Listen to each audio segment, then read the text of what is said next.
de policía. Lo va a reemplazar Claudio Briglioni, Sí. que era el número 2. También se fue el jefe de la Policía Provincial, Miguel Oliva, después de 33 homicidios en Rosario. Briglioni es comandante retirado de Gendarmería Nacional. Formó parte de la cartera de seguridad desde fines del 2021 como secretario de Prevención y Control Ciudadano, por eso era el 2. Tuvo distintos destinos desde 1981, cuando ingresó a la Fuerza. Estuvo al mando de aquel comando que se llevó adelante en Rosario con la llegada de 3.500 gendarmes en 2014, como les contaba hace un tiempito, que fue el año posterior a la famosa frase, recuerden, en el Congreso, de narcosocialismo, a quien acusaba a los socialistas que gobernaban por entonces, de Andrés Larroque, por entonces diputado nacional, que tanto repudio generaron. Bueno, lo cierto es que Perotti dice: Aníbal Fernández no está entendiendo la realidad de Rosario. Hapkin, el intendente, dijo: el problema no se resuelve con un cambio de nombres. Tenemos la mitad de los patrulleros que necesitamos. 95% de los hechos se ordenan desde la cárcel. Es joda, dijo el propio Hapkin, el intendente de Rosario. Y Aníbal Fernández dijo que no tener conocimiento de lo que sucede es muy delicado. Le endilgó responsabilidad al gobierno provincial. O sea, el ministro de Seguridad de la Nación le endilga responsabilidad al gobernador del mismo signo político. Es más, dijo, hace 20 años que tienen este problema. ¿Sabés que a mí me chocó mucho que diga que tienen? Claro, porque es de otro. ¿Cómo es de otro? No, sos el ministro de Seguridad Nacional. Digo, ¿cómo de otro? Que además tiene que estar al frente de una batalla en virtud de que además es un delito de competencia federal. Exactamente. Por lo tanto necesitas instrumentos y resortes. De hecho, fue el propio Aníbal Fernández el que había determinado los 3.500 gendarmes, o la posta, por entonces en 2014, o la posta el año pasado, que nunca terminó de confeccionarse. De hecho, le consiguieron el predio, etcétera, y creo que todavía no tiene el instrumental necesario. Está Rodrigo Miró en línea porque a todo esto, estas imágenes que estamos viendo son parte del discurrir diario de una población que mira atónita cómo todo esto pasa y nadie le puede poner un freno. Rodrigo, enorme placer. Como siempre, te saludamos y te incorporamos en la tarde. Bienvenido, buenas tardes. ¿Cómo les va? El gusto de siempre para ustedes también. Gracias. ¿Me describís un poquito en qué está a esta hora la ciudad? Bueno, en principio, mientras ustedes presentaban el tema, todo lo que iba viendo, estaba como imagen de fondo, son imágenes de lo que ha pasado en la ciudad en los últimos meses, y verlo todo junto así, la verdad que impresiona. Es la sensación y es la imagen de lo que tenemos a cada rato quienes trabajamos con las noticias en la ciudad y lo que ve cualquier habitante de Rosario. A esta hora lo que tenés es lo que ustedes describían: un intendente que le echa la culpa a la nación y a la provincia, un gobernador que le echa la culpa a la nación, un ministro de Seguridad de la Nación, Aníbal Fernández, que le echa la culpa a la historia y al pasado, como si no tuviera nada que ver con lo que pasa, y ciudadanos que están, o estamos, viendo como en un partido de tenis, pasar la pelota de un lado al otro, sin respuestas de ningún tipo. Ustedes lo contaban en el arranque de la columna, de la salida. En la tarde de ayer, al mediodía de ayer, en realidad empezó a ser muy fuerte el rumor que salía el ministro de Seguridad, Rubén Rimoldi. Rubén Rimoldi era o es un policía retirado, un excomisario. Fue la apuesta de Omar Perotti para sacar adelante la crisis de seguridad. Duró 6 meses en el cargo. Ayer hizo una conferencia de prensa en la cual la cantidad de cosas que dijo, inexactas, inequívocas, dijo: hay que ratificar el rumbo, los indicadores dan bien. Venimos de terminar el año más violento de la historia de Rosario. 288 homicidios en el departamento de Rosario, 868 heridos con arma de fuego. El año más violento y más duro en la historia de Rosario terminó con un ministro diciendo: hay que ratificar el rumbo. Es inentendible. La semana pasada tuvimos 2 hechos muy difíciles de entender y de explicar. Por un lado, se balearon 2 comisarías, una en Villa Gobernador Galvez, en la que se dejó un cartel mafioso, y otra, esto escúchenlo porque es increíble, en la zona oeste de Rosario, comisaría 32, la balearon en bicicleta. ¿En bicicleta? ¿Y nadie pudo detener al que baleó en bicicleta? No. Ya ni siquiera en moto. Claro.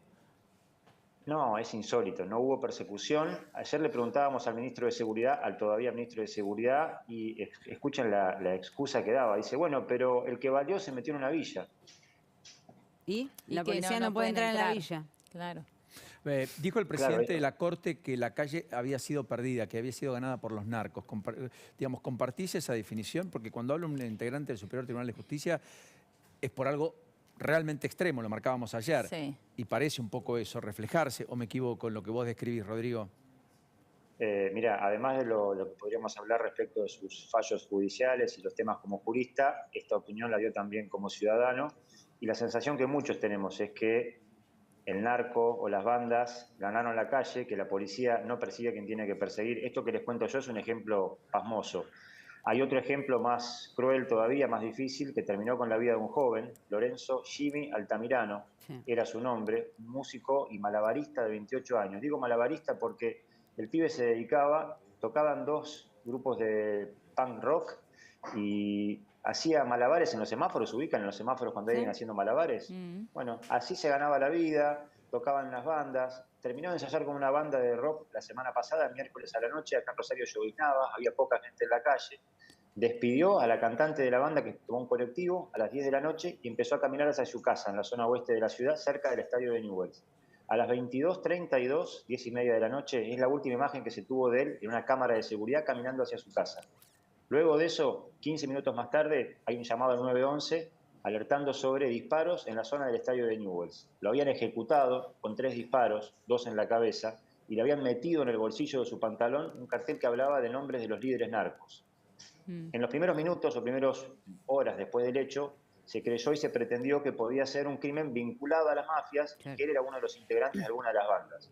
Luego, con testimonio de familiares, de amigos y la reconstrucción que hasta ahora han hecho los fiscales del tema, los fiscales Echapapietra y Edre que investigan el caso, claramente es un caso en el cual se secuestró a alguien al azar para usarlo como sobre, como correo, para usarlo como envase, para dejar un mensaje entre bandas narcos. Los nombres de esa gente que aparecía mencionada en ese cartel que le pusieron en la ropa están presos en cárceles federales. Ahora Rodrigo, podemos, seguramente tendrás infinidad de historias, lamentablemente, ¿no?, para compartir y contarnos, que están acompañando a muchas de ellas con imágenes. Estaba pensando, mientras hablábamos del cambio, el recambio en el Ministerio de Seguridad, hoy lo hablamos más temprano con Paulino, es el tercer ministro de Seguridad de la gestión Perotti. También estamos viendo esto en la policía. Digo, ¿sirve de algo esto realmente? ¿O la semana que viene, la otra, probablemente nos encontremos nuevamente acá relatando y contando otro hecho trágico allí en Rosario?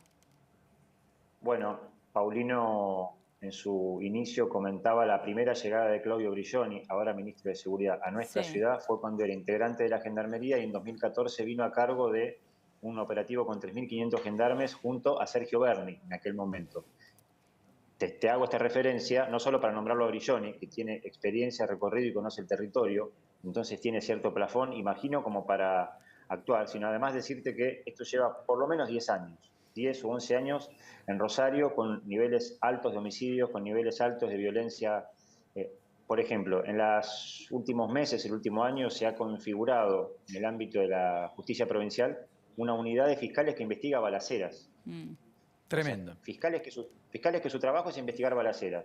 Vuelvo a lo que me preguntabas, Eleonora. El nuevo ministro es comandante retirado de Gendarmería, trabajó en su momento con Sergio Berni, trabajó con Patricia Bullrich, trabajó con quien en ese momento, cuando él vino en 2017, era el ministro de Seguridad de la provincia, Maximiliano Puyaro, tiene relación con el intendente Pablo Habkin, es decir, todo el arco de la política conoce y tiene referencia y tiene confianza en el actual ministro que asumió ayer por la noche.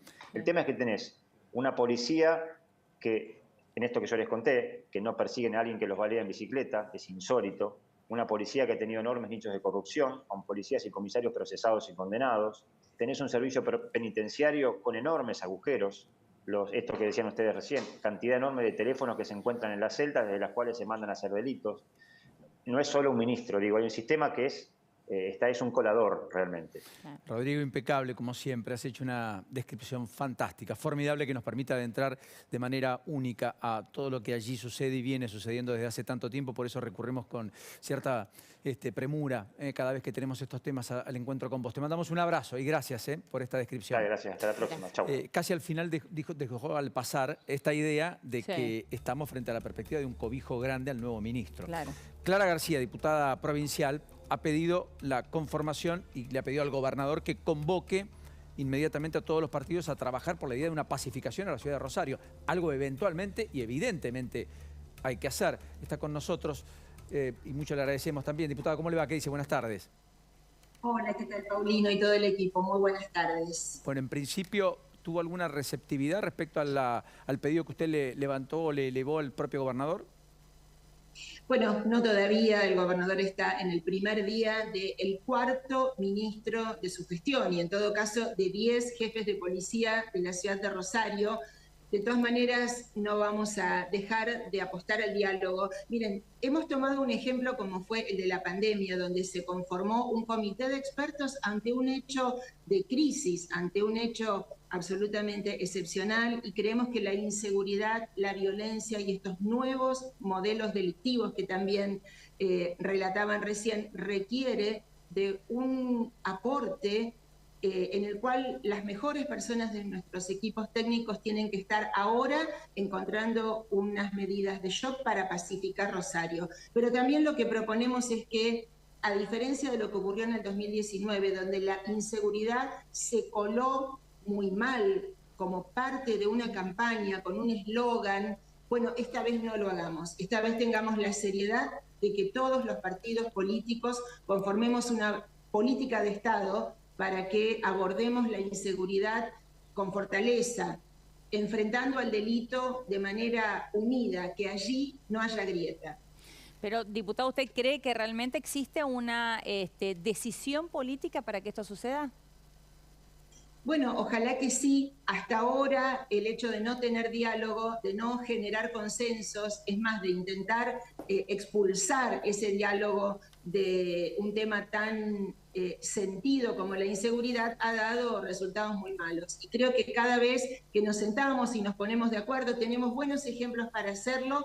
La gente siente que estamos trabajando, bueno, para ella, porque acá en el medio, ustedes lo nombraban, uno habla de homicidios, habla de balaceras, habla de familias que están teniendo miedo. Esas familias necesitan que la política les dé una respuesta. Definitivamente. ¿Van a pedir algún encuentro en términos políticos todas las fuerzas? ¿Entiende usted con el propio gobernador Perotti o queda en algún planteo que si no recoge el guante el gobernador termina ahí? En principio estamos convencidos de que es el gobernador el que tiene que liderarlo, porque además es el que tiene que dar una estrategia, un camino, un norte. Digo, 4 ministros, 3 de los cuales ya han fracasado, implican que la cuestión no es solo un cambio de nombres, que hay que una ciudad abandonada como Rosario, pero una provincia en la cual el temor y la inseguridad están siendo moneda corriente, necesita que el gobernador lidere ese proceso. Pero bueno, ellos están terminando, este es un fin de ciclo, y quienes apostamos a que la provincia tenga una esperanza y a quienes tenemos vocación de gobierno, creo que este llamado a que unamos nuestros conocimientos y nuestra experiencia y nuestro compromiso para el futuro, me parece que son un buen punto de partida para que, bueno, sí, el 2023 termine diferente. Gracias, diputada, como siempre, un enorme placer. Hasta la próxima, muy gentil. Gracias a ustedes. Hasta luego. Delicadísimo, delicadísimo. Delicadísimo, por supuesto. Bueno, ¿volvemos a la calle? Sí, nos vamos a la calle porque estamos ante una ola de calor.